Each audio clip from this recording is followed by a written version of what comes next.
আইনস্টাইনের মস্তিষ্ক বিক্রি করে লক্ষ লক্ষ টাকা কামাচ্ছেন এই চীনা যুবক। বিশ্বের সর্বকালের সবচেয়ে বুদ্ধিমান ব্যক্তি হিসেবে বিবেচনা করা হয় অ্যালবার্ট আইনস্টাইনকে। এই বিজ্ঞানী আজও অনেকের কাছেই অনুপ্রেরণার।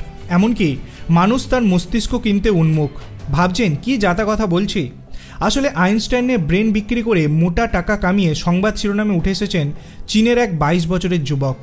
সাউথ চায়না মর্নিং পোস্টের মতে তিনি আইনস্টাইনের মস্তিষ্ক তৈরি করেছেন, জানিয়ে চীনে হইচই পড়ে গিয়েছে। ইতিমধ্যে চীনা ই-কমার্স সাইটে প্রায় 70,000 ইউনিট বিক্রি হয়েছে এই ভার্চুয়াল পরিষেবার। উত্তর চীনের হেবি প্রদেশের বাসিন্দা ঝাং জিয়াজি তিনি একটি ভার্চুয়াল পরিষেবা তৈরি করেছেন, যার নাম তিনি দিয়েছেন আইনস্টাইনের ব্রেন। এই অনন্য উদ্ভাবনটি শুধু বিভিন্ন প্রশ্নের উত্তর দিতে পারে তা নয়, এর থেকে মানসিক আরাম এবং আধ্যাত্মিক সন্তুষ্টিও লাভ করবে মানুষ, এমনটাই দাবি ঝাং জিয়াংজির।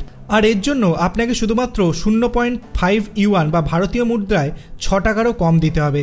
তবে এই পণ্যটি একবারই ভার্চুয়াল পণ্য, মূলত ভার্চুয়াল চ্যাটিং পরিষেবা। পণ্যটির বিজ্ঞাপনে বলা হয়েছে, আমাদের ভার্চুয়াল পণ্য, আপনি এর জন্য টাকা দেওয়ার পর আপনাকে শুধু স্মার্ট হওয়ার জন্য অপেক্ষা করতে হবে। সাধারণত এক রাতের ঘুমের পরই দেখতে পাবেন আইনস্টাইনের মস্তিষ্ক ইতিমধ্যেই আপনার মস্তিষ্কের জায়গা নিতে শুরু করে দিয়েছে। জানা গিয়েছে 17 বছর বয়স থেকে ই-কমার্স ওয়েবসাইটে বিভিন্ন জিনিসপত্র বিক্রি করা শুরু করেছিলেন ঝাং, কিন্তু তার আয় ছিল অনিয়মিত। তিনি এমন কিছু একটা জিনিস করতে চেয়েছিলেন যা তাকে নিয়মিত আয়ের সুযোগ করে দেবে। সেই সময় তার এক বন্ধু তাকে বলেছিলেন তার দ্বারা হবে না, কারণ তার বুদ্ধি কম। নিজের বুদ্ধিমত্তা নিয়ে রসিকতা শুনি ঝাংয়ের মনে আইনস্টাইনের ব্রেন সম্পর্কে ধারণা তৈরি হয়েছিল। চলতি বছরের শুরুতেই আইনস্টাইনের ছবি এবং একটি মস্তিষ্কের ছবি দিয়ে এই আকর্ষণীয় পণ্যটি বাজারে আনেন ঝাং। তরুণ উদ্যোগপতি জানিয়েছেন, তার পণ্যে ক্রেতাদের অধিকাংশই বিশ্ববিদ্যালয়ের শিক্ষার্থী, না হলে কলেজ বা মাধ্যমিক স্তরের ছাত্র। পিকিং ইউনিভার্সিটির মতো বড় শিক্ষা প্রতিষ্ঠানের ছাত্রছাত্রীরাও কিনেছেন আইনস্টাইনের মস্তিষ্ক। বেশিরভাগ ক্ষেত্রেই পড়াশোনা, পরীক্ষা এবং ভবিষ্যৎ পরিকল্পনা নিয়ে প্রশ্ন করে তারা।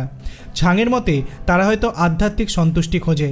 তিনি আরও বলেন যে তারা বিভিন্ন আকর্ষণীয় বিষয় নিয়ে কথা বলে। ঝাং জানিয়েছেন, আমি যতটা সম্ভব মানুষকে আনন্দ দিতে চাই, তাদের সঙ্গে চ্যাট করে আমি আনন্দ পাই। 70,000 ইউনিট বিক্রি করে ঝাং ইতিমধ্যেই 35,000 ইউয়ান বা ভারতীয় মুদ্রায় 4 লক্ষ টাকারও কিন্তু বেশি আয় করে ফেলেছেন। আপনার কি মনে হয়, এই রকম উদ্ভাবনী শক্তি থাকলে কি যে কোনো জিনিসই বিক্রি করা যায়? আপনার অভিমত আপনি কমেন্ট সেকশনে জানাতে পারেন। ভিডিওটি ভালো লাগলে লাইক করবেন, চ্যানেলটিকে সাবস্ক্রাইব করতে ভুলবেন না। ধন্যবাদ।